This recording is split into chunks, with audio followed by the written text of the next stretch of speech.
Honolulu, the U.S. military is beginning the painstaking process of analyzing remains from the Korean War now that they are back on American soil after having been handed over by North Korea last week.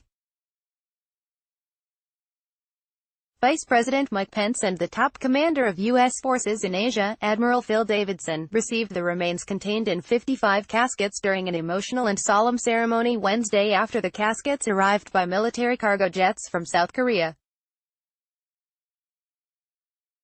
They were husbands and fathers, brothers and neighbors, long gone, but never lost to the memory of their loved ones, Pence said during the ceremony at a military base in Hawaii. Honor guards carrying caskets containing the remains of American servicemen from the Korean War, handed over by North Korea. Reuters, huge entry. The homecoming comes 65 years after an armistice ended the conflict and after President Donald Trump received a commitment from North Korean leader Kim Jong-un, at their June summit in Singapore, for their return. Trump, in a tweet last night, thanked Kim for keeping your word. "I'm surprised that you took this kind of action." Each container was covered in an American flag and carried off the aircraft by one Marine, one sailor, one soldier and one airman. The troops carefully set each box on risers inside a hangar as Pence stood watching with his hand over his heart. Davidson saluted. Some of the invited guests wiped tears from their eyes during the procession. The Defense POW accounting agency will take the remains to a lab on the base where forensic anthropologists will study bones and teeth to identify their race, gender and age. Scientists will extract DNA and compare it to DNA samples collected from families of troops still missing from the war. The agency usually also relies on any items that may have been found with remains like uniforms, dog tags, and wedding rings to identify remains. But North Korea only provided one dog tag with the 55 boxes it handed over last week. It could take months or years to determine their identities. Some have called the Korean War the Forgotten War, but today, we prove these heroes were never forgotten, Pence said. Today, our boys are coming home. The U.S. military believes the bones are those of U.S. servicemen and potentially servicemen from other United Nations member countries who fought alongside the U.S. on behalf of South Korea during the war.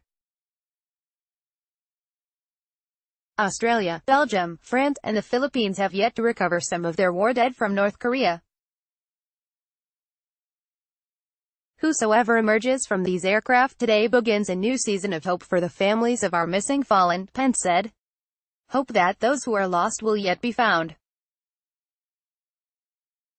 Hope that after so many years of questions, they will have closure. There are 7,699 U.S. service members listed as unaccounted for from the 1950 to 53 Korean War, of which about 5,300 are believed to have died on North Korean soil.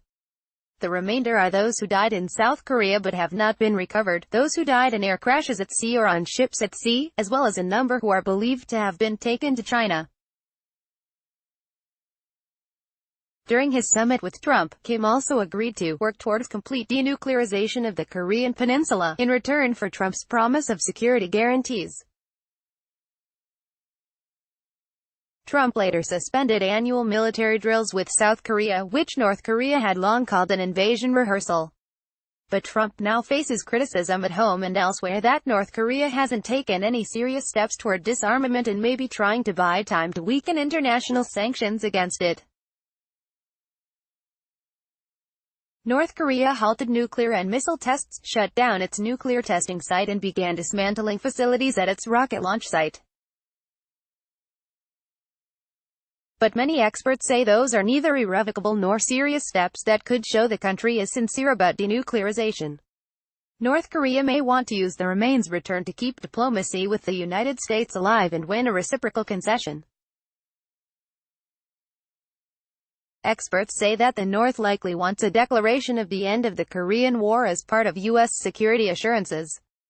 An armistice that ended the Korean War has yet to be replaced with a peace treaty, leaving the peninsula in a technical state of war.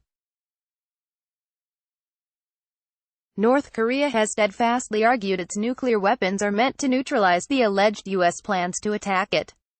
Updated date, August 2, 2018, 6:29 p.m.